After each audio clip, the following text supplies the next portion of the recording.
सुप्रभात विद्यार्थियों, मैं राकेश सिंह आज फिर से आप लोगों के बीच में हिंदी कक्षा 12 गद्य खंड से पाठ दूसरा भाग्य और पुरुषार्थ का पार्ट नंबर 2 लेकर आया हूं। इसके पहले मैंने पार्ट 1 अपलोड किया है। आज आप लोगों के बीच में पार्ट 2 लेकर आऊँगा और आज ही यह पाठ समाप्त हो जाएगा। तो इसलिए आप लोग दोनों पार्ट को अच्छे से ध्यान से, एक बार कम समझ में आए तो 2 बार आप पढ़ लीजिए, आपको बिल्कुल याद हो जाएगा। मुझे पूरा भरोसा है और आप आराम से इसके जो भी प्रश्न होंगे, व्याख्या होंगी, वो कर पाएंगे। तो मैं आप लोगों से यही अनुरोध करूंगा कि मेरे इस वीडियो को लाइक करिए, चैनल को सब्सक्राइब करिए और शेयर करिए ताकि दूसरे विद्यार्थी भी इसका लाभ उठा सकें। आइए देखते हैं, शुरू करते हैं कि अहंकारों से किया गया कर्म यदि सिद्धि और सफलता न लाए बल्कि बंधन और क्लेश उपजाए तो इसमें तर्क की कोई असंगति नहीं है।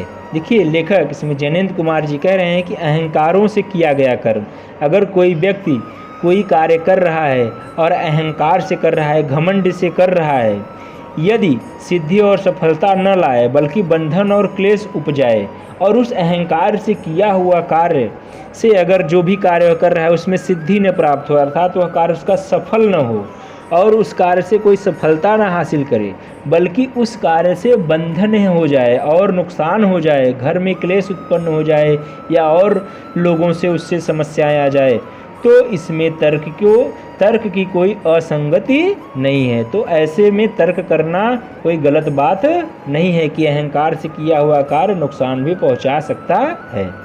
पुरुषार्थ का अर्थ मेहनत ही नहीं है, सहयोग भी है। अर्थात कोई अगर आपका कार्य कर रहा है या कोई दूसरा कोई कार्य कर रहा है तो उसके साथ मेहनत करिए, उसका सहयोग करिए।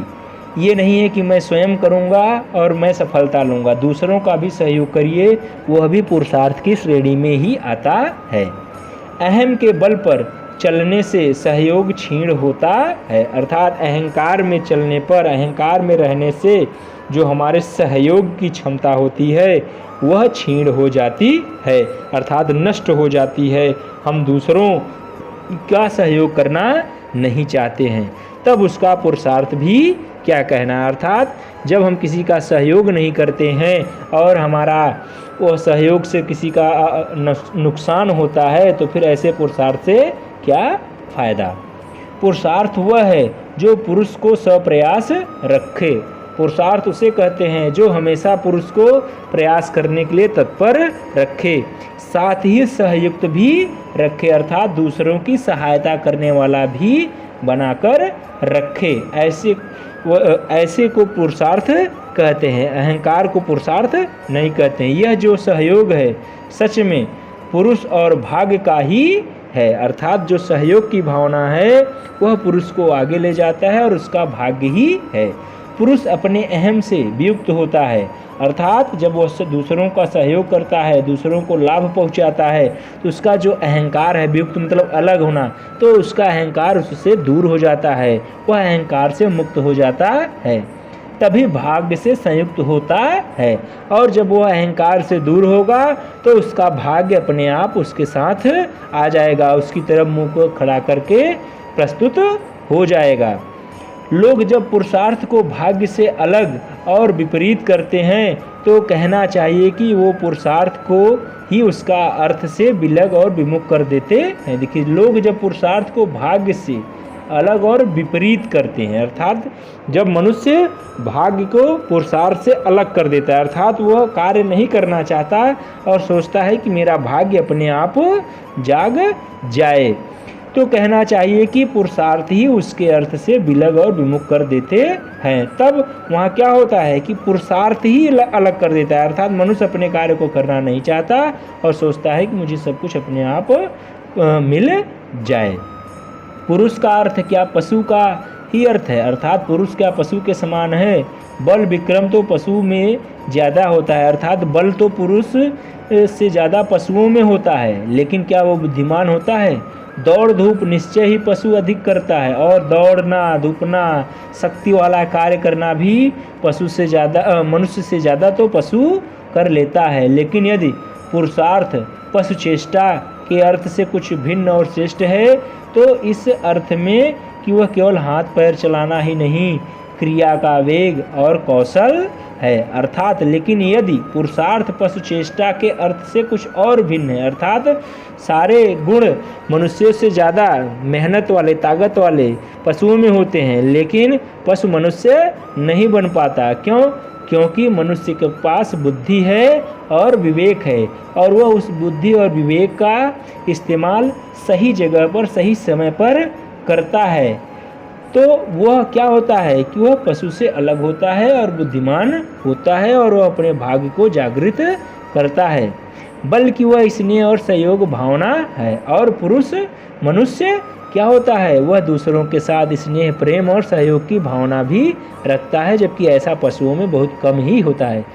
सूक्ष्म भाषा में कहें तो, बहुत ही छोटी भाषा में कहें, बहुत बुद्धिमानी वाली भाषा में कहें तो उसकी अकर्तव्य भावना है। अर्थात मनुष्य अगर अपने पुरुषार्थ को न करे तो वह उसका एक तरह से अकर्तव्य, अर्थात वह अपने कर्तव्य को नहीं कर रहा है। वासना से पीड़ित होकर पशु में अद्भुत पराक्रम दिख जाता है, अर्थात जो पशु वासना से ग्रसित हो जाता है उसमें अद्भुत पराक्रम आ जाता है, उसके पास और शक्ति आ जाती है। किंतु यह पुरुष के लिए ही संभव है कि वह आत्म विसर्जन में पराक्रम कर दिखाए। लेकिन पुरुष के पास इतनी बुद्धि है, इतना ज्ञान है, इतना विवेक है कि वह ऐसे समय में भी अपने आप को अपने वशीभूत रखता है, अपने आप को संयमित करके रखता है, जबकि ऐसा पशु में नहीं होता। भाग्योदय शब्द में हम इसी सार को पहचाने, अर्थात भाग्य के उदय में हम इसी शब्द को समझेंगे। भाग्यवादी बनना दूसरी चीज़ है, उसमें हम भाग्य को अपने ऊपर मानते हैं, अर्थात भाग्यवादी बनना दूसरी चीज़ है कि मेरा तो भाग्य ही नहीं है, मैं ऐसा नहीं बन पा रहा हूँ। हाँ, उसमें हम भाग्य को अपने ऊपर मानते हैं, अर्थात अपने से भी ज़्यादा हम अपने भाग्य को मान लेते हैं। इसलिए हम जीवन में आगे नहीं बढ़ पाते, कोई कार्य ही नहीं करते, पुरुषार्थ करते नहीं और सोचते हैं हमारा भाग्य अपने आप जागृत हो जाए। भाग्य का यह मानना बहुत ओछा और अधूरा होता है, अर्थात अगर हम भाग्य को ही सब कुछ मान ले तो यह एक ओछा मतलब बहुत छोटी मोटा कार्य होगा, जिसे गलत कार्य कहेंगे, और एक अधूरा कार्य होगा। सचमुच ही इसे मानने से पुरुषार्थ की हानि होती है, अर्थात अगर हम ये मान ले कि भाग्य बड़ा है पुरुषार्थ छोटा है तो इससे हमारे पुरुषार्थ की हानि होती है। पर भाग्य से अपने को अलग मानने का हमें अधिकार ही कहाँ है? यहाँ लेखक कह रहा है कि लेकिन हम भाग्य को अपने से अलग मान लें, यह भी हमें अधिकार नहीं है। यहाँ प्रश्नवाचक चिन्ह है, यहाँ पर लेखक सोचने को कह रहा है कि अगर हम भाग्य को अपने से अलग मान लें, ये हमें अधिकार प्राप्त नहीं है। भाग्य के यदि हम आत्मीय बने, अर्थात भाग्य को हम मान लें, उसके साथ जुड़ जाएं और पुरुषार्थ करते रहें, तो हमारी उसके साथ लड़ाई ही समाप्त हो जाए। अर्थात हम अपने कार्य को करते रहें और अपने भाग्य को अपने पुरुषार्थ पे छोड़ दे तो भाग्य से हमारी लड़ाई समाप्त हो जाएगी। वहाँ तक हमारे जीवन को उदित और आलोकित करता है, तब हमारा भाग्य अपने आप हमारे जीवन को आलोकित अर्थात प्रज्वलित उज्ज्वलित कर देता है।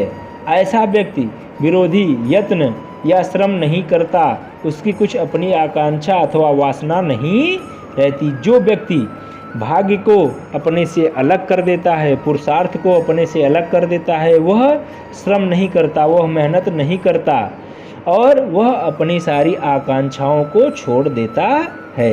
उसका कर्म इसलिए उसे थकाता नहीं, अकर्म की प्रेरणा रहने से उसके कर्म में प्रतिक्रिया नहीं होती। अर्थात जो लोग अपने आप को आगे नहीं बढ़ाना चाहते, अपने भविष्य को उज्जवल नहीं करते, वे अकर्मी हो जाते हैं, वे अपने कर्तव्य को छोड़ देते हैं और इससे उनका नुकसान ही रह जाता है और न ही वो किसी बंधन में रहते हैं, न तो उन्हें कोई चिंता रहती है। क्योंकि जो कर्म करता है, जो अपने भाग्य को पाना चाहता है, वो तमाम बंधनों में बंधा रहता है और मेहनत करता रहता है। कर्म उससे भाग्य ही कराता है और जब मनुष्य अपने कर्म को करेगा, अपने पुरुषार्थ से अपने कार्य को करेगा, तो उसका भाग्य ही बनता रहता है। इसलिए प्रत्येक कर्म उसके भाग्य को प्रशस्त और विस्तृत ही करता जाता है। इसलिए यहाँ लेखक कह रहा है कि जो भी मनुष्य अपने पुरुषार्थ से अपने कर्मों को करता है, वह उसको दिन पर दिन आगे ही करता रहता है, उसके भाग्य को आगे ही बढ़ाता रहता है। आगे देखिए कि भाग्य के प्रति अभ्यंतर में अर्पित होकर पुरुष जो भी पुरुषार्थ करता है, भाग्य के प्रति अर्थात भाग्य को पाने के लिए, भाग्य को आगे बढ़ाने के अभ्यंतर लगातार अभ्यास कर करके अर्पित होकर उसके प्रति लगातार अपने कार्य को करता रहता है। भाग्य को प्राप्त करने के लिए जो भी पुरुषार्थ करता है, वह उसे उत्तरोत्तर मुक्त और समग्र ही करता है। वह उसे भाग्य दिन पर दिन अपने से मुक्त करता है और उसका समग्र करता है, अर्थात समग्र चहुमुखी विकास करता है। उसका भाग्य अपने आप जागृत होने लगता है। भाग्य के प्रति अवज्ञा रखना अपने से शेष के प्रति अवज्ञाशील होने के बराबर है। यहाँ देखिए लेखक कह रहा है कि भाग्य प्रति अर्थात अपने भाग्य को पाने के लिए चेष्टा न करना अपने से शेष के प्रति अर्थात अपने आप से ही अपने अवज्ञाशील होने के बराबर है। अर्थात अपने को ही न मानना, अपने ज्ञान को न मानना, उसको महत्व न देना, अपने कार्य को न करने के बराबर है। इसे बुद्धि के प्रमाद का ही लक्षण मानना चाहिए। प्रमाद मतलब पागलपन, अर्थात जब हम अपने भाग्य के प्रति अपने कार्य को नहीं करते तो यह मानना चाहिए कि ये हमारे बुद्धि की मूर्खता है, पागलपन है, जो हम अपने कार्य को नहीं कर रहे हैं। हमारी हस्ती क्या है, अर्थात हमारे वजूद क्या है, आखिर गिनती के कुछ साल हम जीते हैं, अर्थात हमारी हस्ती क्या है, हम तो कुछ ही साल गिनती के जी पाते हैं। जिसकी जितनी जीवन लीला हो उतना ही वह जी पाता है, फिर हम सदा के लिए मर जाते हैं। चाहे फिर भी पैदा होते हों, लेकिन हमारी यह अहंता तो यहीं की यहीं रह जाती हो।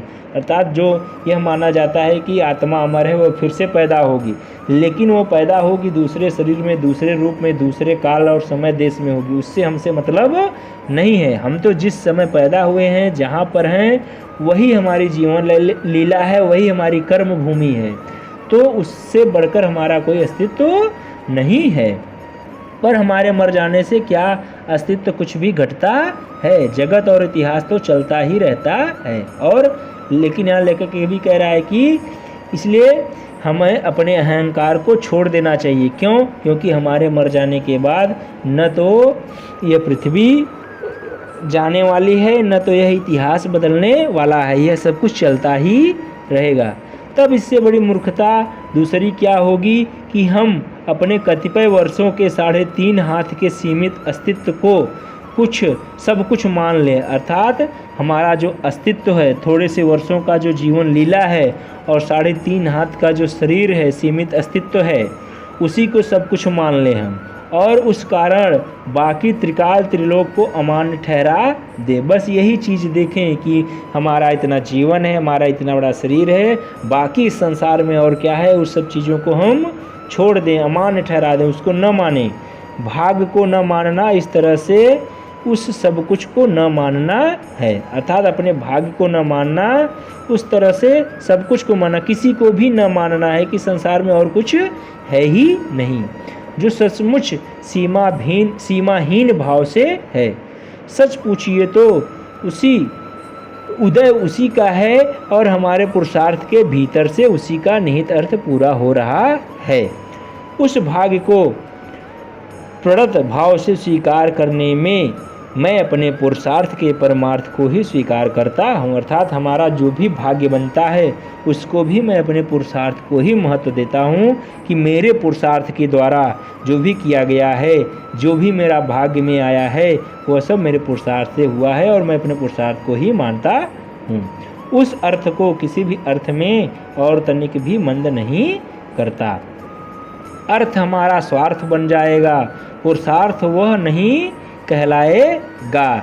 अगर भाग्य के परमार्थ से उसे हम नहीं जोड़ सकेंगे उस स्वार्थ के जो चक्र में हैं, अर्थात हमारा जो भी कार्य है, जो भी स्वार्थ है, जो भी हमें पाना है, उसके लिए अगर हम मेहनत नहीं करेंगे, उसे अपने भाग्य से नहीं जोड़ेंगे, तो हम भाग्योदय की प्रतीक्षा करते ही रह जाएंगे कि हमारा भाग्य अब उदय होगा, मेरे भाग्य में आएगा, और कुछ होने वाला नहीं है अगर हम अपने कार्य को करेंगे नहीं।